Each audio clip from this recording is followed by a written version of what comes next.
Vijayawada press club నందు సుగాలి ప్రీతి తల్లి media సమావేశం. సుగాలి ప్రీతి కేసును అధికారంలోకి వచ్చిన తర్వాత వెంటనే గాలికి వదిలేసిన డిప్యూటీ సీఎం పవన్ కళ్యాణ్ రేపు అసెంబ్లీ సమావేశంలో కేసును చర్చించి వెంటనే సిబిఐకి కేసును అప్పగించాలి. జనులు అంటే ఓట్లకి పరిమితమా? మంత్రి అనిత, మీరు స్పందించాలి. మాకు నమ్మక ద్రోహం జరిగింది. త్వరలో గవర్నర్ ని కలిసి వినతి పత్రం అందజేస్తాం. కాలు లేని అవిటి తల్లి ఇంత ఆవేదన పడుతున్నా కనీసం కూటమి ప్రభుత్వం స్పందించడం లేదు. అవసరమైతే నిరాహార దీక్షకు కూర్చుంటున్నాం. విద్యాశాఖ మంత్రి నారా లోకేష్ అయినా సుగాలి ప్రీతి కేసు గురించి పట్టించుకోరా? మంగళగిరి జనసేన పార్టీ కార్యాలయం వద్ద నిరాహార దీక్షకు కూర్చుంటాను. ముందుగా ఈ సమావేశానికి వచ్చిన మీడియా మిత్రులందరికీ కూడా నా ధన్యవాదాలు తెలియజేస్తున్నాను. నిజంగా మీరు నాకు చేస్తున్న సపోర్టు అంతా ఇంత కాదండి, అందుకే మీకు ధన్యవాదాలు తెలియజేస్తున్నాను.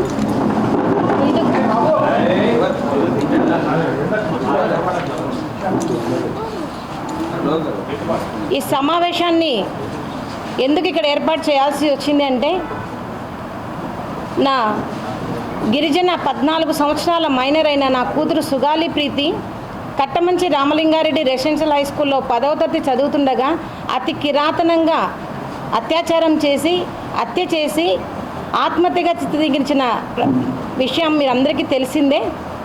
ఆ విషయంకై నేటి వరకు 8 సంవత్సరాలుగా ఒక కుంటిదాన్నైన నేను పోరాటం చేస్తూనే ఉన్నాను. మరి ఇప్పటికీ కూడా న్యాయం అనేది ఏకవశన జరగడం లేదు. మరి పవన్ కళ్యాణ్ గారు ప్రతిపక్షంలో ఉన్నప్పుడు సుగాలి ప్రీతి కేసుకి నేను న్యాయం చేస్తాను, సుగాలి ప్రీతి కేసు తల్లిదండ్రులతోనే మేము ఉంటాము అని అండగా ఇచ్చి మాట ఇచ్చి ఇప్పుడు డిప్యూటీ సీఎం అయిన తర్వాత మరి సుగాలి ప్రీతి కేసుని గాలికి వదిలేసిన విషయం కూడా మీకు అందరికీ తెలియజేస్తూ ఉన్నాను. మరి ప్రతిపక్షంలో ఉన్నప్పుడు అంతగా మాకు అండగా ఇచ్చిన మరి జనసేనాని గారు మరి ఈరోజు ఎందుకు సుగాలి ప్రీతి కేసు గురించి పట్టించుకోవడం లేదో ఈ మీడియా తరఫున నేను ప్రశ్నిస్తాను అన్నగారిని. అన్న, మీరే మాకు మాట ఇచ్చారు, ఖచ్చితంగా కూటమి ప్రభుత్వం వస్తుంది, ప్రభుత్వం వచ్చిన ఫస్ట్ సంతకమే సుగాలి ప్రీతి కేసు అన్నారు. మరి మీరు వచ్చి కూడా అధికారంలోకి 14 నెలలు పూర్తి అయినా కూడా ఇప్పటి వరకు కూడా సుగాలి ప్రీతి కేసులో ఏ విషయం కూడా ముందుకు సాగలేదు. మరి ఎందుకు ఇంత వ్యత్యాసం అని నేను అడుగుతా ఉన్నాను. మరి పవన్ కళ్యాణ్ గారికి నేను ఒకటే సూటిగా అడుగుతున్నాను. మరి రేపు సెప్టెంబర్ 4వ తేదీన అసెంబ్లీ సమావేశాల్లో ఖచ్చితంగా సుగాలి ప్రీతి కేసు గురించి చర్చించాలి.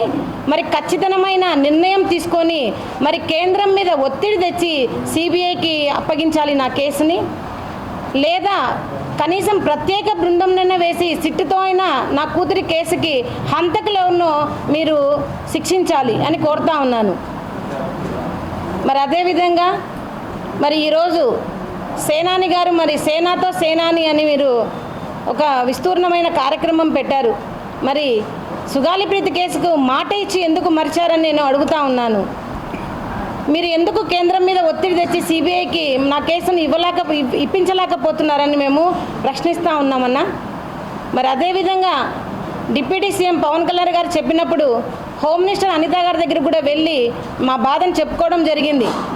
మరి హోమ్ మినిస్టర్ గారు మరి శ్రీకాంత్ అయిన జీవిత ఖైదీకి పెరోల్ ఇచ్చే విషయంలో చాలా బిజీగా ఉన్నారు.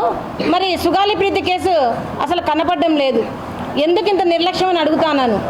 మరి మీరైతే కనుక మాట ఇచ్చిన ఎమ్మెల్సీ అనంతబాబు డ్రైవర్ హత్య కేసులో మరి ఎంత చొరవ తీసుకొని మీరే వాళ్ళ ఇంటికి వెళ్ళి మరి పరామర్శించి ప్రత్యేక బృందాన్ని వేసి మరి మీరు ప్రత్యేక విచారణాధికారిగా వేసి ఈ సమయంలో ఈ కేసు అయిపోవాలని చెప్పారు. మరి గుర్తుందా అనిత గారు, నేను ఈ కుంటిదాన్నైనా నేను మీ ఆఫీస్ చుట్టూకు వచ్చి మరి గంటలు నా కేసుకు జరిగిన అన్యాయం గురించి వివరించాను. మరి ఆ వివరణ అంతా మీకు ఎక్కడ వెళ్ళిందని అడుగుతా ఉన్నాను. ఎందుకు ఇంత నిర్లక్ష్యం అనిత గారికి అని అడుగుతా ఉన్నాను. సుగాలి ప్రీతి అంటే గిరిజనులు అంటే ఓటుకు మాత్రమే మీకు పనికొస్తామా? మరి ఎందుకు న్యాయం విషయంలో సుగాలి ప్రీతి కేసుకి ఇంతవరకు న్యాయం జరగలేదని హోమ్ మినిస్టర్ అనిత గారిని కూడా నేను అడుగుతా ఉన్నాను. మరి రాబోయే కాలంలో ఖచ్చితంగా సుగాలి ప్రీతి కేసుకి న్యాయం జరగకపోతే ఖచ్చితంగా మేము గవర్నర్ని అపాయింట్మెంట్ తీసుకొని గవర్నర్ గారికి కూడా మాకు జరిగిన అన్యాయాలు అక్రమాల గురించి కూడా మేము గవర్నర్ గారికి తెలియజేసుకొని న్యాయం కోసం మేము గవర్నర్ గారిని అర్జిస్తామని చెప్తున్నాను. ఇంకా త్వరలో అతి త్వరలో మేము సుగాలి ప్రీతి కేసు జరిగిన అన్యాయంపై డిజిటల్ క్యాంపెయిన్ కూడా మేము చేయదలుచుకున్నాము. ఆ డిజిటల్ క్యాంపెయిన్కి సూచననే ఈ బ్యానర్. మాకు ఎందుకు ఇంత నమ్మక ద్రోహం చేయాల్సి వస్తుంది అనేది ఈరోజు ప్రశ్నార్థకమైనది. మరి అదేవిధంగా ఈ కేసుకి న్యాయం జరగకపోతే కూడా నిరాహార దీక్షకు కూడా మేము పూనుకుంటామని మేము చెప్తున్నాము. ఎందుకంటే ఒక్కటి ఆలోచించండి, 8 సంవత్సరాలుగా మరి కాళ్ళు లేని ఒక అవిటి తల్లి పోరాటం చేస్తుంటే ఎందుకు ఈ ప్రభుత్వాలకు న్యాయం చేయాలనిపించడం లేదో చెప్పండి. మరి మేము ఎంతకాలం ఇలా పోరాడాలో చెప్పండి. స్కూలుకు వెళ్ళి చదువుకోమని పిల్లల్ని స్కూలుకు పంపిస్తే కీచకంగా అత్యాచారం చేసి హత్య చేసిన వాళ్ళని శిక్షించండి ముద్దాయిలంటే. మీకు ఎందుకు అంత ప్రేమిస్తున్నారు ముద్దాయిలను? ఎందుకు శిక్షించరని అడుగుతా ఉన్నాను. మరి లోకేష్ బాబు గారు, మీ రెడ్ బుక్లో సుగాలి ప్రీతి హంతకుల పేర్లు ఉన్నాయా లేవా చెప్పండి. ఎందుకు ఇంత నిర్లక్ష్యం ప్రభుత్వానికి గిరిజనులంటే చెప్పండి అని అడుగుతా ఉన్నాను. మరి నేను ఈడ్చుకుంటూ ప్రతి ఆఫీస్ చుట్టూ నేను నా కూతురు గురించి చెప్తున్నానే, మరి ఒక్కరన్నా స్పందించడం లేదు ఎందుకు? ప్రతిపక్షంలో ఉన్నప్పుడు సుగాలి ప్రీతి కేసు గుర్తున్నప్పుడు అధికారంలోకి వచ్చిన తర్వాత ఎందుకు మీకు గుర్తుకు రాదని నేను అడుగుతున్నాను. మీరు న్యాయం చేయలేరా? చేస్తారా చెప్పండి.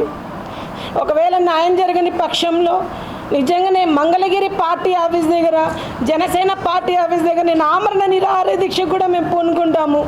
ఎందుకంటే ఒక తల్లిగా నా బాధ నా కూతురికి మనశ్శాంతిని కలిగించాలా.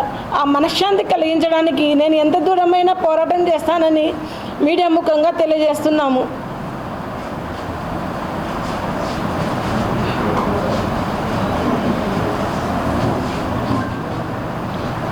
ఇప్పుడు వేల్పుల జ్యోతి అక్క గారు, డిపిఎఫ్ లీడర్ గారు మాట్లాడతారు ఈ కేసు గురించి.